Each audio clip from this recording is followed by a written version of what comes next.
Hey everybody, welcome back.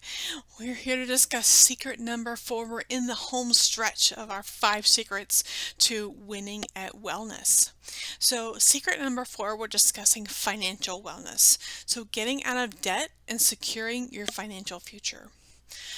The stress that comes from living a life of financial bondage can be absolutely overwhelming. So too many people live in bondage to the debts that they owe. The studies have shown that financial struggles hurt more than just our pocketbook. The stress of financial uncertainty is linked to obesity, digestive tract issues, insulin resistance, ulcers, poor nutrition, poor sleep, marital conflict, and a lot more. So when people stop paying interest and start earning interest, they discover a sense of peace they'd never really had before. So that peace can be achieved by following a simple step-by-step plan that is focused on aggressively conquering debt, carefully budgeting finances, and wisely building wealth. So, if you've achieved total financial wellness in your own life, help others achieve what you've achieved. So if you're still living with debt, then it's time to dump it once and for all.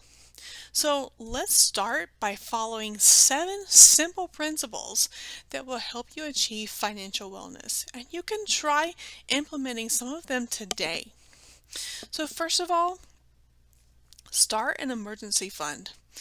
Debt that spirals out of control usually begins with an emergency. Your car breaks down or your child breaks a leg and you don't have the means to pay for it. So you're already living paycheck to paycheck. So what do? You pay for it with a credit card. Then the monthly credit card bills become too much to pay. So avoid that nightmare and instead work over the next 90 days to establish a savings fund of a minimum $1,000. If you can save more, that's great. And that money can and should only be used to save you on a rainy day. Tip number 2, reduce your expenses. Find ways to cut your spending. You would be surprised how many things you pay for that you don't really need. So using coupons, giving up cable subscriptions, buying in bulk, and carpooling up to work are all easy ways to save money. You can also eat at home instead of going out, which usually comes with a few health benefits too. Number 3, increase your income. Look for ways to find extra income to eliminate your debt. If you already work full-time, consider a side business or a family paper route just to bring in some extra cash. Sometimes increasing your income is as simple as asking for a raise. If you work hard at your job, you have the right to discuss compensation with your boss. Number 4, power roll your debt.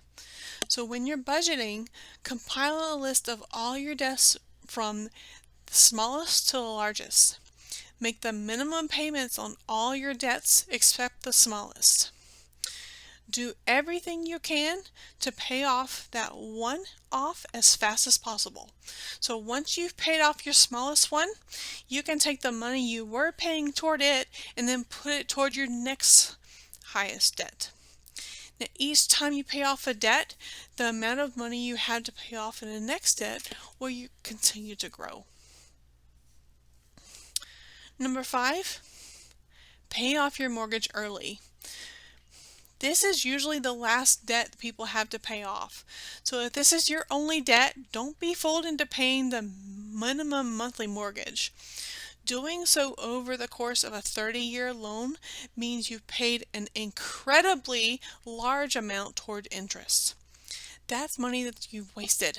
So paying off your mortgage in 10, 15, or 20 years early can actually save you tens of thousands of dollars over the life of your loan. Number 6, save and invest monthly. So having a plan to cover future costs like retirement and medical expenses is really the only way to be truly financially free. So begin by investing between 10 and 25% of your monthly household income, and then maximize your 401k and other low risk retirement funds. And lastly, invest wisely and give 10%. You diversify your savings portfolio so you can get smooth returns and limit your losses. So then you give 10% of your income to those in need. So doing that will transform the way that you view money. It will help you appreciate more the resources that you have and allow you to bless the lives of others. So let's finish this section off with a testimonial. Alice says, I spend the same as I would be shopping for the same items at my grocery store. A lot of online businesses charge an arm and a leg for products that aren't really that great. Plus, if I refer a new shopper, I get a little thank you check every month that they continue shopping. So why shouldn't I shop this way? So if you're even remotely curious, I'll show you at the end of what Alice is talking about.